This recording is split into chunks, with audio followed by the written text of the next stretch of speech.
The way I see it, there are only three things you need to be doing to keep your body at its 100%. Three things for peak performance. Like, you'll not be compromising on anything as long as you're taking care of these three things. Basically, a lot of smiles, a lot of I love yous, a lot of all the bests, and a lot of bye-byes. Have I already said that something else was the favorite part of my day? Yo, this is the... I'm not even going to do that because I know that I'm probably going to end up saying that about 5 more times through the course of this video, and honestly, I wouldn't be lying a single time. To this day, it still fascinates me to think about the impact that honing this one skill has had on my entire life.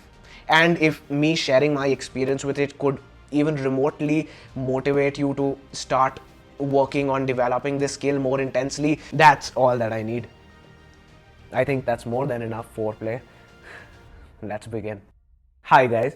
There are all these morning routine and night routine videos on the internet. I thought I'll just go ahead and give you the whole scoop. This one's going to be quite different from all the other videos that I've made up to this point for a number of reasons. Firstly, that there is going to be no structure to this video, no one thing that I'm just trying to tell you. And I mean, there is a time and place for that. That is required. You need that because if you've read any books on influence, on leadership, you know that the more ideas you try to tell somebody, the more things that you try to make somebody do, the less likely they are to do any of them. This is the reason that all of us self-improvement YouTubers, be it Hamza, be it First Man, be it me, every video is based around one idea, so that, you know, because like we'll talk about that one idea and 10 reasons why you need to do that, 10 logics for it, so that you at least leave the video with that idea, right? Even if you don't remember the reasoning behind it, the rationalizations behind it, you at least leave the video with that one takeaway. So the structure of all of my videos is based around that one idea that I want to convey to you. Now from that, I branch out into different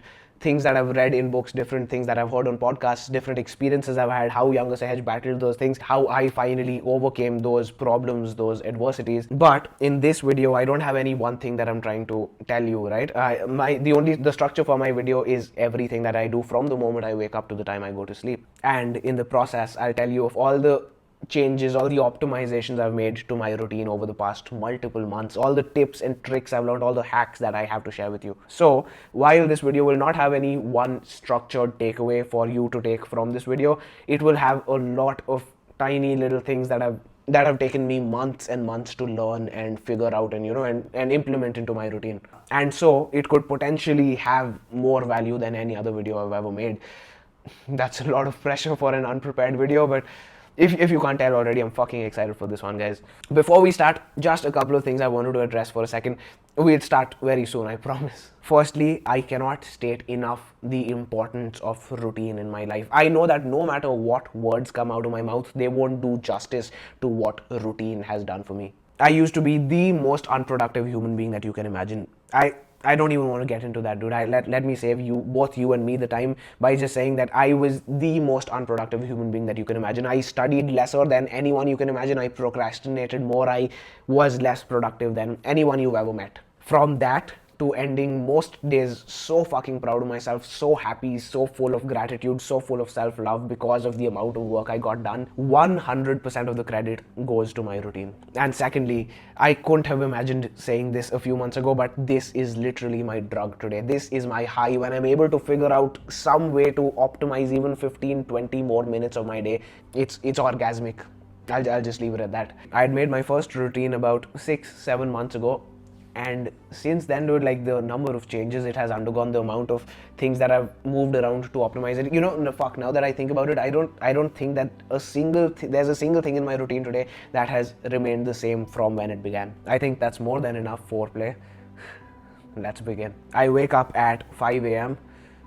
Typical self-improvement guy. I know, dude, but like all my life I was that typical night owl. I was that guy that if you told him about the benefits of waking up early, I would be at your face telling you that, you know, that there's research that says that some people are night owls, that, you know, that they cannot go to sleep early, they cannot wake up early, that they function better, their brain works better at night. I believe that I was a night owl since I can remember, since like the 5th, 6th grade, I think. So I had this belief for over 10 years. But once I started self-improvement, once I stopped with my drugs, Over time, dude, that wake up time just kept shifting about half an hour to an hour earlier and earlier until I reached at 5 a.m. and this is fucking optimal for me. This is perfect for me. So I wake up at 5 a.m. and I try not to touch my phone right away, but that's fucking difficult, dude, because as soon as you turn off your alarm, there are 5 notifications in front of you. This used to not be so difficult earlier, but now I get comments for videos that I've put out, right? And speaking of comments, I want to take a moment to thank you all for the kind of comments you drop me, man. I'll be honest, I was expecting a lot more hate comments when I started off, but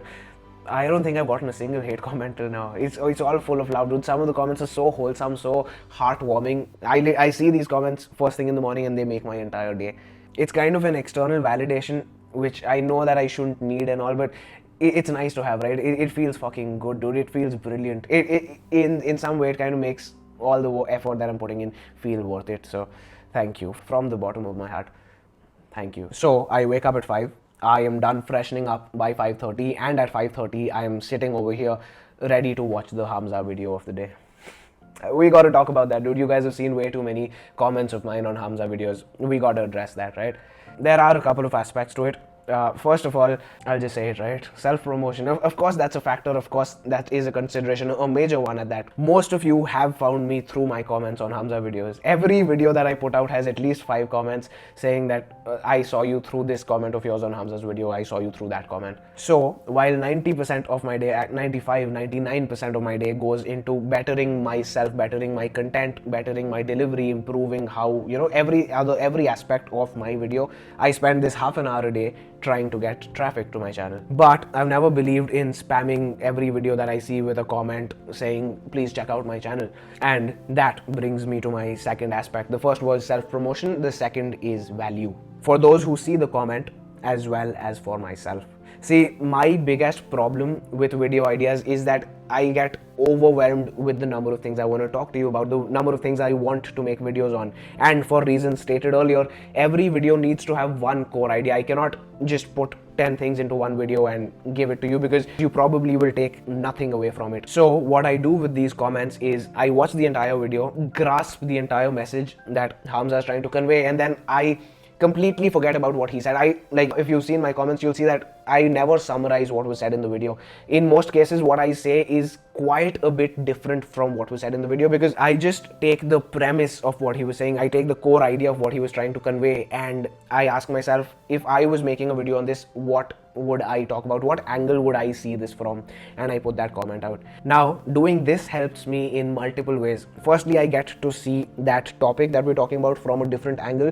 And secondly, I get live feedback on it, right? I get to see how many people resonate with that idea of mine. So depending on the feedback that comment got, I can now decide to make a video on it. I can expand further on the idea that I talked about in the comment.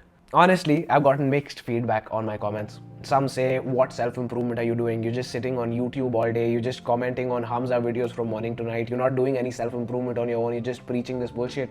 But most thank me for the value that I'm providing with my comments. Some even acknowledge that it's a brilliant thing to do to, do this for my outreach. You gotta do what you gotta do, dude. Yo, I just realized I am still talking about the first hour of my day. I made this video to talk about the 24 hours of my day. We're still at the first hour. We might have to buckle up, guys, and we might end up needing a part 2. Let's see how it goes. This is why you prepare for a video, but gotta see it through now, man. So I get done with all of that by 7 and spend the next 20 to 25 minutes stretching. Stretching is something that I picked up very recently, like just about a month ago. And stretching is the one thing that I know that most of you are not doing, but all of you need to be doing. The way I see it, there are only 3 things you need to be doing to keep your body at its 100%. 3 things for peak performance. Like, you'll not be compromising on anything as long as you're taking care of these 3 things. Number 1 is muscle mass, correlated with strength, which I hope most of us are taking care of by going to the gym regularly and lifting heavy weights. Number 2, cardiovascular health. Just go on long runs or do quick bursts of HIIT training like twice a week and you're good to go on that front. And finally, number 3, flexibility and mobility. This is where stretching comes in. I think it's the age of 25 after which, with every few passing years, your flexibility starts to go drastically down. And the only way to stave it off is to regularly stretch. My dad is 61 and he's more flexible than me. because he's been regularly stretching for the past 20-30 years. So yes, my goal is to become more flexible than a 61-year-old man. So these 20-25 minutes of peaceful, quiet stretching helps me get in the right state of mind to then meditate, which is then what I do for the next 30-35 minutes. I am not even going to speak to the importance of meditation over here, because anything I say will just be undermining it. In many ways, meditation is the single most important thing that I do throughout the day, because it's because of meditation that I'm able to do deep work at the depth, at the level that I'm able to. It's because of meditation that my mental health, my state of mind is good enough throughout the day for me to even be capable of being as productive as I am. I owe it all to meditation. I really do. If you're looking for a beginner's guide to meditation, if you're looking to get a better understanding of what meditation even is in the first place, I'll put a link for my video on it somewhere over here. By 7, my parents are back from the gym. Dad's getting ready for the hospital. Don't worry, nothing's wrong. He's a doctor. My brother's getting ready for school, and my mom's helping both of them out with whatever they need. I make sure that I spend this time with them because it's the only time we get to spend together before evening. It's basically just each of us telling each other what we have planned for the day, what we're going to do, how we're feeling. Basically, a lot of smiles, a lot of I love yous, a lot of all the bests, and a lot of bye-byes. 7:30, both of them are out of the house. My mom makes me a cup of coffee, which I grab and I sit down right over here. Now, I spend the next 20 to 25 minutes studying my yesterday, analyzing my previous day. I am going to make a video on this very soon, so let's not go too deep into it right now. Let me just share with you the idea of it. The idea is that you wake up every day with a list of things you want to accomplish, right? At least I hope so. You wake up every day with a list of things you want to accomplish, a list of things you want to get done, and more importantly, a plan of action, a plan on how you're going to get them done, when you're going to do them, a structure, an internal organization in your mind of all the things you got to do and all the time you have and how you intend to get them done in that given time. Now, some of those things, maybe even most of those things, will go to plan. They will go the way you intended them to go, but inevitably some things will also not go as per plan. Sometimes you even got to make the same mistake over and over and over again so many fucking times before you realize that you're making a mistake. For example, do this exact thing that I'm talking to you about, this 20-25 minutes. I used to do this at the end of my days. It makes sense, right? It's logical that you wake up with a plan of action, you spend the day with some things going as per plan, some things not going as per plan at all. So at the end of the day, you sit there and analyze what went wrong and then what can you do differently tomorrow. But like 6 months into, I think this is the most recent change that I made. I started doing this in the morning just about 20-25 days ago. About 6 months in, I realized that this was not working for me, that by the end of the day I would be too exhausted, my brain would be too fucking fried to do justice to a task this demanding, because blatant mistakes are easy to recognize. It takes you a second to say, okay, this was absolutely wrong and I need to do this different, or I need to do something completely different. But when you're looking at 5-10% optimizations to your day, it's very fucking difficult, dude. It's a demanding thing that you look at and say, okay, like I did this thing like this today, or even for the past 6 months maybe, but if I do it this way instead, maybe it could be a little better. So that's exactly what I did. I recognized that I was, first of all, skipping doing this 20 to 25 minutes towards the end of the day more often than I would like to admit. And even when I was doing it, I was not really being able to analyze everything because I was drained, dude. By the end of the day, I'll talk you through my entire day, but by the end of the day, by like 5-6 p.m, I'm fucking drained, dude. Like no fucking, it's literally zero energy left in me. So I asked myself, why not start doing this first thing in the morning when I'm completely fucking fresh, and I also have a good enough memory of most things that transpired throughout the day. And about 3 weeks into this experiment now, I can tell you that it is working out pretty good for me. Stay tuned for that video. I'm done with this by about 7:50, and I spend the next 10 minutes or so making sure that I know exactly what I need to be doing today. What all do I want to accomplish? I ask myself, what's the one thing that if I got done today, I would consider today a success. I make sure that I get done with all of this before 8 a.m. because I start my deep work at 8 a.m. 8 a.m. is when I need to begin with my work for the day. Have I already said that something else was the favorite part of my day? Yo, this is the... I'm not even going to do that because I know that I'm probably going to end up saying that about 5 more times through the course of this video, and honestly, I wouldn't be lying a single time. I do absolutely love every single part of my day, every part of my routine, every little bit of it. I actually have given this a fair bit of thought, and every time I've come out with the same conclusion that even if I had all the success in the world, all the money in the world, all the fame in the world, everything that I ever wanted, even if I didn't have to work a single day in my life, I probably won't change a single thing about my routine because, man, honestly, this routine is what keeps me sane. I don't know what I would do if even a single thing from this routine wasn't the way it is. I probably will change my routine like 5 more times by the end of this year, but I can't imagine removing a single thing from my routine. Okay, moving on. 8 a.m. to 10 a.m. deep work. Now I have made a video on deep work in the past, and I do intend to make another one very soon. Both covering completely different angles to it, of course. So in this one, I think I'll share with you my experience with deep work. Before I do, just a couple of things. Number one, I have nothing to gain out of selling you on the concept of deep work. I literally have nothing to sell to you. There are no products to help you with deep work. There is no link to a Skillshare course in the description. There are no affiliate links, nothing. It's just that to this day, it still fascinates me to think about the impact that honing this one skill has had on my entire life. And if me sharing my experience with it could even remotely motivate you to start working on developing this skill more intensely, that's all that I need. And secondly, stop treating deep work as something that you can just do, that stop thinking of it as an innate ability that you just need the motivation, you just need to decide that you want to do it and you'll be able to do it, and start looking at it as a skill that you need to develop, a skill that you need to hone over months and months and maybe even years. I discovered deep work around the beginning of my GMAT prep, which lasted for about 5-6 months. And I've been on this routine now for the past 6 to 7 months. So I've been honing this one skill, I've been working on it relentlessly for over a year now. And what I'm about to share with you, I've experienced only for about the past month or so. So if anything, take this as motivation to understand the extent, the level to which you can develop this skill given enough time and effort. So I start with my work at 8 a.m.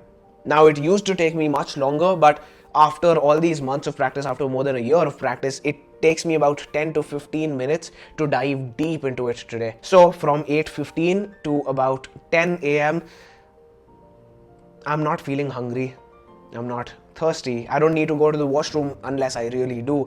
I'm not thinking about what I'll have for lunch, what I'll have for dinner. I'm not thinking about what day it is at the gym, how I'm going to work out. I'm not thinking about what I'm going to do after my deep work bout. I'm not thinking about what happened yesterday, about a conversation I had with a friend a few days ago, about something embarrassing that happened years ago, about what I'm going to do tomorrow, about the future, about 10 years later of my life. It's absurd to me because I remember having at least one of these thoughts every 5 to 10 minutes of studying. After doing just about a question or two, I would have at least one of these thoughts, and quite often it would be one of these thoughts followed by another one, followed by another one, until I would wake up 20 minutes later realizing, oh fuck, I had to study. Today, I do not have a single one of these thoughts in a major way, and I know this is going to sound absurd, but I honestly swear to God, I'm trying my best to put into words the experience that I have. In a major way, for these 2 hours, I am not even Sahaj anymore. I am in a world of my own. If I'm, for example, if I'm making a video on consistency, all I see around me is consistency. I'll remember some experience that I had about not being consistent. I'll remember some quote that I read in a book. I'll remember something I heard on a podcast. I'll remember some story that made me realize the importance and value of consistency. Consistency is all that I will see all around me. For the next 2 hours, I'll not know anything but consistency. Once you master this skill, it's fucking magic, dude. Because there is no longer anything that you cannot master. There is no longer anything that you would want to get good at but you cannot, because all you need to get good at anything is time. And when you have learnt the skill of how to give your undivided attention, like your 100% to something, it's only a matter of time before you become a master at it. 100% would recommend making this the number one priority of your life. Yeah. Once I get tired, once I start to see a little bit of mental exhaustion, once I see my brain starting to slow down a little, which is on most days somewhere in between 9:45 a.m. to about 10:15 a.m., As soon as that happens, I head to the gym, which is about a 10-minute walk from my place. I then spend the next hour and 15 minutes to an hour and a half working out intensely, of course, and then the next 10 minutes getting back home. So, on most days, I'm back from the gym and done with my shower by about 12 pm. Yo, can we pause for a second? I have just reached noon. I'm talking about 12 pm. Bro, it still fucking astounds me, it baffles me the amount of work I get done by noon. During holidays, when I was at home, I would wake up at 10 a.m.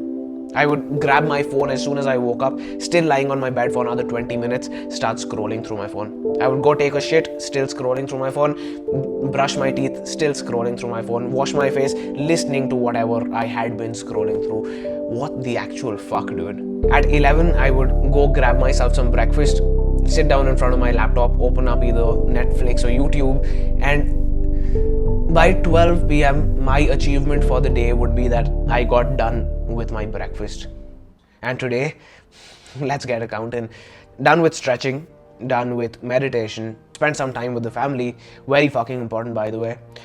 Made goals for the day, analyzed my yesterday, got done with a major portion of the day's work, went to the gym and had an amazing fucking workout, came back, freshened up, sat back down, and ready to conquer the rest of the day. Still blows my fucking mind that I get done with all of this by noon. Okay, moving on. I spend my 12 to 1 pm talking to myself. Does that make me a weirdo? Does that make me a retard? I don't know, but honestly, I don't care, dude. It's, again, like most things, this has become an integral part of my routine, and I don't think I could do without it anymore. Some of you are still not fine with what you just heard, so let me put it in a more digestible form for you. I journal. It is the same thing, isn't it? But both of them get vastly different reactions.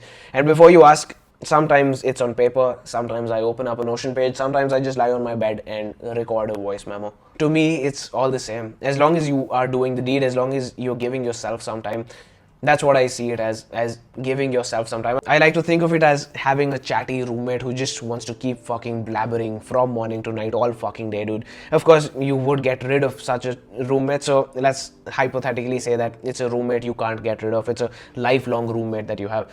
So how do you go about it? How do you address this situation?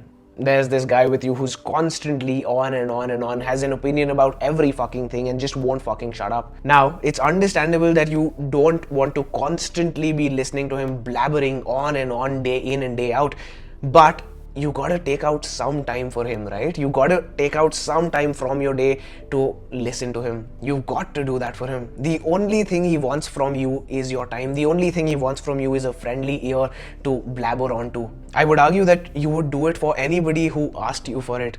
You would give anybody your time. In fact, you do, dude. You do give your time to random ass people. Then how can you not give some time to yourself? I've got to make a video on this too, so let me just leave it at that for now. We're now at 1 pm.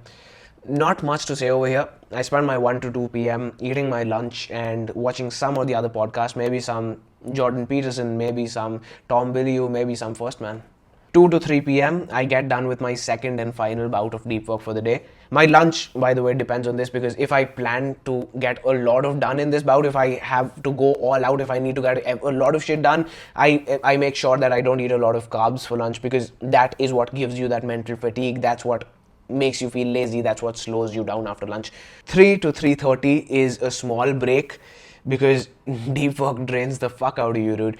And 3:30 to 5:30, I like to spend reading books on leadership, books on influence, books on communication skills, books on productivity, books on whatever the fuck intrigues me, whatever fascinates me. At all times, I have like 10 books that I'm reading at the same time, and on any given day, whatever topic I'm feeling interested in, I open up the book and get started with it. That is the end of my productive day. 5:30 to 6:30, I spend with my family. 6:30 to about 7:30-ish is family dinner and conversation. And yeah, dude, yeah. Should I just end it at that? I don't even know about telling you about this last part. I technically shouldn't be saying this as a self-improvement YouTuber, but I wouldn't be comfortable not saying it. I told you I'm going to tell you about my entire daily routine. That's what I'm going to do, dude. 7:30 to 8, me, my mom and my brother, we binge some of the other shows, some comedy show, something to, help us wind down at the end of the day. You know what? I do not feel guilty about it, dude. Like, not one bit. Do I not want to be doing this? Not fucking at all. I love this time that I spend with them. I love sharing a laugh with them.